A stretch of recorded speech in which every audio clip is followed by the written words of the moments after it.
ವಿಶೇಷವಾಗಿ ನಮಗೆ ಕೃಷಿಯಲ್ಲಿ ಮಹಿಳೆ ಇವತ್ತೊಂದು ದೊಡ್ಡ ಮಟ್ಟದ ಸಾಧನೆಯನ್ನ ಮಾಡ್ತಾ ಇರ್ತಕ್ಕಂಥ ಎಷ್ಟೋ ಉದಾಹರಣೆಗಳನ್ನು ನಾವು ತೆಗೆದುಕೊಂಡಾಗ ಯೂತ್ಸಿಗೆ ಯುವಕರಿಗೆ ನಾವೊಂದು ರೀತಿ ಆದರ್ಶವಾಗಿದ್ದೀವಿ. ಅಂದರೆ ಇವರು ಇಷ್ಟೊಂದೆಲ್ಲ ಮಾಡ್ತಾರೆ, ನಾವು ಯಾಕೆ ಮಾಡಬಾರ್ದು? ನನಗೆ ನನ್ನ ಜೀವನವನ್ನ ನಿರ್ವಹಣೆ ಮಾಡೋದು ಮತ್ತು ಜೀವನವನ್ನು ಎದುರಿಸಲಿಕ್ಕೆ ಒಂದು ದೊಡ್ಡ ಸವಾಲು ನನ್ನ ಎದುರಿಗೆ ಬಂತು. आओ सुने मिट्टी से जुड़े जुनून से सजे किसानों की कहानी महिंद्रा ट्रैक्टर की नजर से दास्तान जुनून।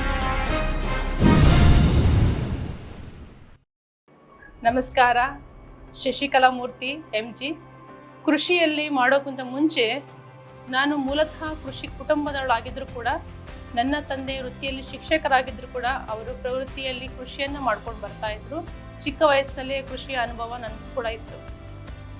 ನಾನು ಮದುವೆ ಆಗಿ ಒಂದು 12 ವರ್ಷದ ನಂತರ ನನ್ನ ಮನೆಯವ್ರನ್ನ, ನನ್ನ ಗಂಡನನ್ನು ತೀರ್ಕೊಂಡ ನಂತರ ನನಗೆ ನನ್ನ ಜೀವನವನ್ನು ನಿರ್ವಹಣೆ ಮಾಡೋದು ಮತ್ತು ಜೀವನವನ್ನು ಎದುರಿಸಲಿಕ್ಕೆ ಒಂದು ದೊಡ್ಡ ಸವಾಲು ನನ್ನ ಎದುರಿಗೆ ಬಂತು.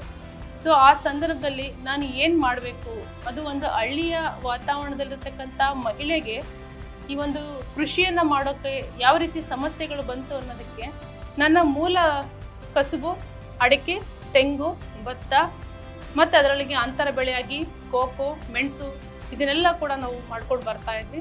ಅದರ ಜೊತೆಗೆ ಅರಣ್ಯ ಕೃಷಿ, ಶ್ರೀಗಂಧ ಆಗಿರ್ಬೋದು, ತೇಗ ಆಗಿರ್ಬೋದು, ಒನ್ನೆ, ಮತ್ತಿ, ಇದ್ರ ಜೊತೆಗೆ ಹಣ್ಣಿನ ಗಿಡಗಳು, ಮಾವು, ಹಲಸು, ಸೀಬೆ, ಪಪ್ಪಾಯ ಈ ರೀತಿಯಾಗಿ ಮತ್ತು ತರಕಾರಿಗಳನ್ನು ನಮ್ಮ ಮನೆಯಲ್ಲಿ ನಮಗೆ ಬೇಕಾದಂತಹ ತರಕಾರಿಗಳನ್ನು ನಾವೇ ಬೆಳ್ಕೊತಿದ್ವಿ.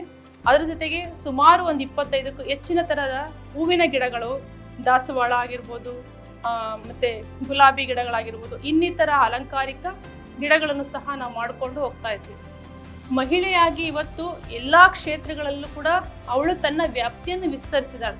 ವಿಶೇಷವಾಗಿ ನಮಗೆ ಕೃಷಿಯಲ್ಲಿ ಮಹಿಳೆ ಇವತ್ತೊಂದು ದೊಡ್ಡ ಮಟ್ಟದ ಸಾಧನೆಯನ್ನು ಮಾಡ್ತಾ ಇರ್ತಕ್ಕಂಥ ಎಷ್ಟೋ ಉದಾಹರಣೆಗಳನ್ನು ನಾವು ತೆಗೆದುಕೊಂಡಾಗ ಅದು ಎಲ್ಲ ಒಂದು ಕಡೆ ನನಗೆ ಹೌದು, ನಾನು ಕೂಡ ಈ ರೀತಿಯಾಗಿ ಬದುಕಬೇಕು, ನಾವು ಬೇರೆಯವರ ಮೇಲೆ ಅವಲಂಬಿತ ಆಗದೆ, ಕುಟುಂಬದವ್ರಿಗೂ ಹೊರೆ ಹಾಕದಲೆ ನಮ್ಮ ಕೃಷಿನಲ್ಲೇ ನಾವು ಮಾಡಿಕೊಂಡು ಬಂದಾಗ ಭಾಳಷ್ಟು ಜನಕ್ಕೆ, ನಾನು ಹೈನುಗಾರಿಕೆ ಮಾಡ್ತಾ ಇದ್ವಿ, ಸ್ವತಃ ನಾವೇ ಹಸುಗಳನ್ನು ಕಟ್ಕೊಂಡು ಹಾಲನ್ನು ಕರೆದು ಡೈರಿಗೆ ಹೋಗಿ ಡೈರಿಗೆ ಹಾಲು ಹಾಕ್ಬಿಟ್ಟು ನಾವೇ ಸಗಣಿ ಹೊಡೆಯೋದು ಎಲ್ಲ ಕೆಲಸಗಳು ನಾವೇ ಮಾಡ್ಕೊಂಡಾಗ ಯೂತ್ಸಿಗೆ, ಯುವಕರಿಗೆ ನಾವೊಂದು ರೀತಿ ಆದರ್ಶವಾಗಿದ್ವಿ. ಅರೆ ಇವರು ಇಷ್ಟೊಂದೆಲ್ಲ ಮಾಡ್ತಾರೆ, ನಾವು ಯಾಕೆ ಮಾಡಬಾರ್ದು ಅಂತೇಳಿ ಅದರ ನಂತರ ನಾವಿದು ಮಾಡ್ಕೊಂಡು ಬಂದಾಗ ಇವತ್ತು ಸ್ವತಃ ನಾನೊಬ್ಬಳು ರೈತ ಮಹಿಳೆಯಾಗಿ ಸಾಕಷ್ಟು ಸಂಘ ಸಂಸ್ಥೆಗಳು ಗುರುತಿಸಿ ನನಗೆ ಗೌರವವನ್ನು ನೀಡಿದಾಗ ಇದೇ ರೀತಿ ಎಲ್ಲ ಮಹಿಳೆಯರು ಹೊರಗಡೆ ಬಂದು ತಾವು ಏನು ಅನ್ನೋದನ್ನು ಸಾಬೀತುಪಡಿಸ್ಕೊಂಡು ನಾವು ಕೂಡ ಒಂದು ಮುಂದಿನ ದಿನಗಳಲ್ಲಿ ನನ್ನ ಹಂತನೇ ಸಾಕಷ್ಟು ರೈತ ಮಹಿಳೆಯರು ಕೂಡ ಈ ವೇದಿಕೆಗಳಲ್ಲಿ ನಿಲ್ಲಬೇಕು ಅನ್ನೋದೇ ನನ್ನ ಒಂದು ದೊಡ್ಡ ಆಶಯವಾಗಿದೆ.